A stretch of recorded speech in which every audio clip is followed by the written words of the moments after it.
আধুনিকভাবে শেড নির্মাণ করে বড় টার্কি একটি ঘরে এবং বাচ্চা টার্কি অন্য ঘরে রেখে সঠিক ব্যবস্থাপনার মাধ্যমে খাবার ও পানি প্রদান করে নরসিংদীর আরেকজন টার্কি খামারি মোহাম্মদ জাবেদ হোসেন।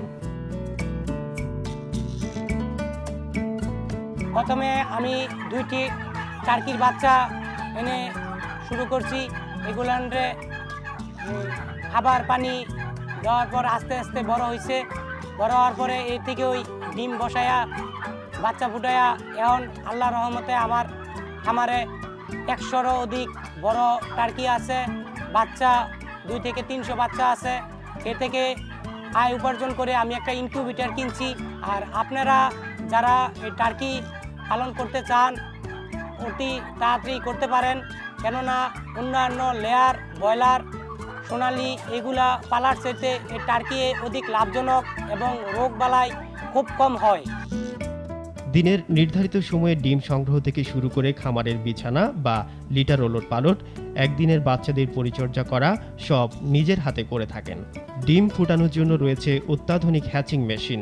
আর এই টার্কির খামার নরসিংদীতে ব্যাপকভাবে গড়ে ওঠার পেছনের কারণ হলো উপজেলা প্রাণী সম্পদ অধিদপ্তরের কর্মকর্তাদের তৎপরতা ও প্রশিক্ষণ প্রদান কর্মশালা। খামারিদের প্রশিক্ষণ, সার্বিক পরামর্শ ও তথ্য আদান প্রদান করে টার্কি মুরগি পালন বৃদ্ধির লক্ষ্যে কাজ করে যাচ্ছেন উপজেলা প্রাণী সম্পদ কর্মকর্তা। আমরা এই পলাশ উপজেলার ঘোড়াশাল পৌরসভার পাইকশা গ্রামের প্রায় 30-35 জন খামারিদেরকে নিয়ে আমরা একত্রিত করে তাদেরকে বোঝানোর চেষ্টা করেছি যে এভাবে বিক্ষিপ্তভাবে টার্কি পালন করলে তেমন একটা লাভবান হওয়া যায় না। সুতরাং আপনারা খামারের মাধ্যমে যদি বৈজ্ঞানিকভাবে পালন করেন তাহলে অবশ্যই লাভবান হবেন। এবং তারা আমাদের কথা সাড়া দিয়ে তারা এখন খামার পদ্ধতিতে বৈজ্ঞানিকভাবে পালন করতেছে এবং তারা প্রতিটি ক্ষেত্রে লাভবান হচ্ছে। এবং এই কাজগুলি করতে গিয়ে তাদের কিছু সমস্যা যেগুলো হয় সেই সমস্যাগুলো আমাদের প্রাণী সম্পদ দপ্তরের সাথে আলোচনা করে থাকেন এবং আমাদের মাঠকর্মী যারা মাঠ পর্যায়ে কাজ করেন তারাও তাদেরকে সহযোগিতা করে থাকেন। দেশের শিক্ষিত বেকার যুবকরা যদি নরসিংদীর টার্কি খামার পরিদর্শন পূর্বক সততা আর ধৈর্য নিয়ে টার্কির খামার গড়ে তোলেন, তাহলে তাদের বেকারত্ব যেমন দূর হবে, তেমনি পোল্ট্রি সেক্টরে যোগ হবে নতুন মাত্রা। টার্কি মুরগি পালন করে সফলতা অর্জন করায় নরসিংদীর টার্কি খামারিদের উৎসাহিত করতে প্রভিটা ফিড এবং আরটিভির পক্ষ থেকে খামারিদের একজনের হাতে তুলে দেওয়া হয় সম্মাননা ক্রেস্ট। আরটিভির পক্ষ থেকে আমাকে এই উপহারটা গিফট করছে। এটা পাওয়ার পর আমার অনেক ভালো লাগতেছে। ধন্যবাদ আরটিভিকে, ধন্যবাদ প্রভিটা ফিডকে।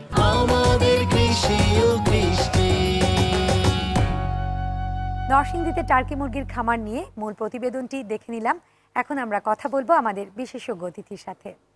টার্কি মুরগি আসলে কোন ধরনের পরিবেশ পছন্দ করে? মূলত নাতিশীতোষ্ণ তাপমাত্রাটা এরা পছন্দ করে। তবে বাংলাদেশের আবহাওয়ায় গরম এবং ঠান্ডা এরা সহনীয় এবং এরা অনেক কষ্ট সহিষ্ণু একটা প্রাণী, যার ফলে এরা যে কোনো তাপমাত্রায় তারা সহ্য করে, অর্থাৎ যে কোনো পরিবেশে নিজেদের মানিয়ে নিতে পারে সহজে। কিন্তু আমাদের বাজারে তো আসলে এখনো টার্কি মুরগির মাংস কিংবা ডিম এগুলো সেভাবে এতটা জনপ্রিয় কিংবা সাধারণ মানুষের চাহিদা হিসেবে রূপ নিতে পারেনি। সেক্ষেত্রে আপনি কি বলতে চান, কিভাবে এই ব্যাপারটার দিকে কিভাবে নজর দেওয়া যায়? এটা মূলত 4 থেকে 5 বছর বাণিজ্যিক খামার হিসাবে আমাদের দেশে প্রতিষ্ঠিত হয়েছে। আর সরকারিভাবেও টার্কি পালনটাকে এখনও তার কর্মসূচির ভিতরে নিয়ে আসে নাই। যদি বেসরকারি খামার বা উদ্যোক্তা তারা যদি এগিয়ে আসে এবং এই ধরনের টার্কি খামার যদি আরও স্থাপিত হয় বাংলাদেশে, তা সেই ক্ষেত্রে জনগণ আকৃষ্ট হবে এবং খাদ্যের গুণগত মান যদি আমরা প্রিন্ট মিডিয়া, ইলেকট্রনিক মিডিয়া বা বিভিন্ন সেমিনার, সিম্পোজিয়াম আমরা করে জনগণকে আমরা উদ্বুদ্ধ করতে পারি, অর্থাৎ অনেক বেশি প্রচার এবং প্রচার একটা বড় বিষয়। তা সেই ক্ষেত্রে এটা জনপ্রিয় হবে এবং মাংস খাওয়ার উপরে মানুষের একটা আগ্রহ সৃষ্টি হবে।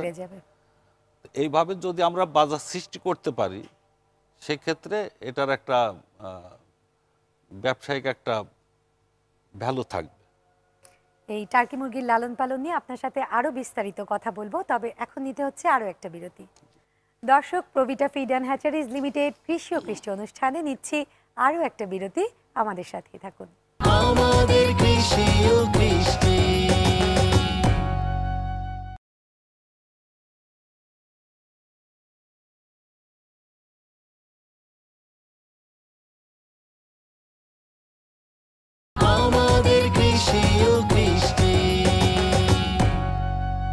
দর্শক, ছোট্ট বিরতির পর আবারও ফিরে এলাম কৃষি ও কৃষ্টি অনুষ্ঠানে। এখন এই বিষয় নিয়ে আমরা আবারও কথা বলবো আমাদের বিশেষজ্ঞ অতিথির সাথে।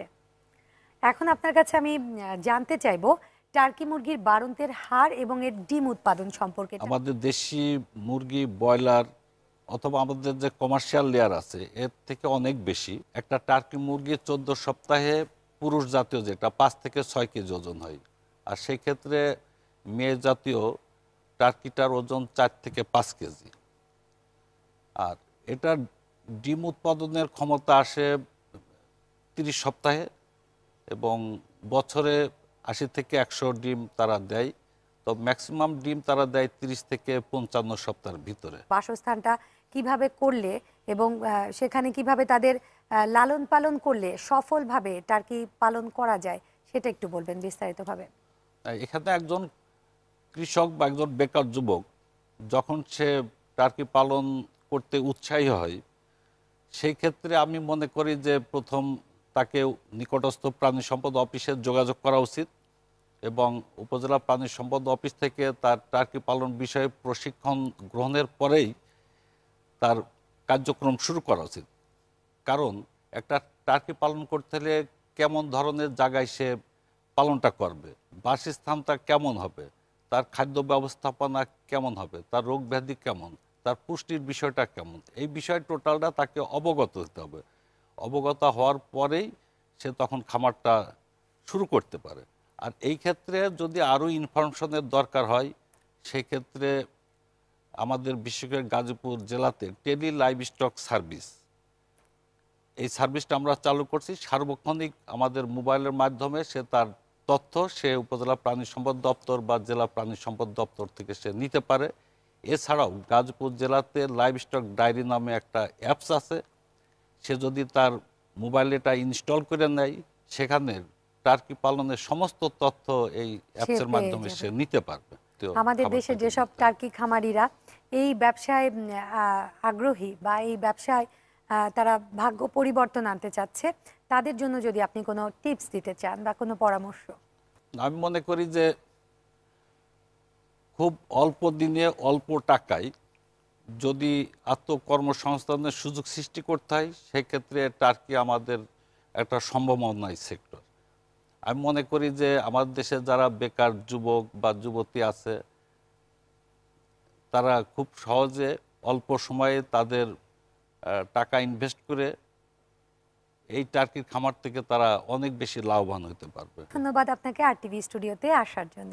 আপনাকেও ধন্যবাদ এবং আমাদের আরটিভি যারা দর্শক আছে তাদেরকেও ধন্যবাদ জানাচ্ছি। প্রবিটা এবং আরটিভির পক্ষ থেকে আপনার জন্য রয়েছে একটি গিফট বক্স।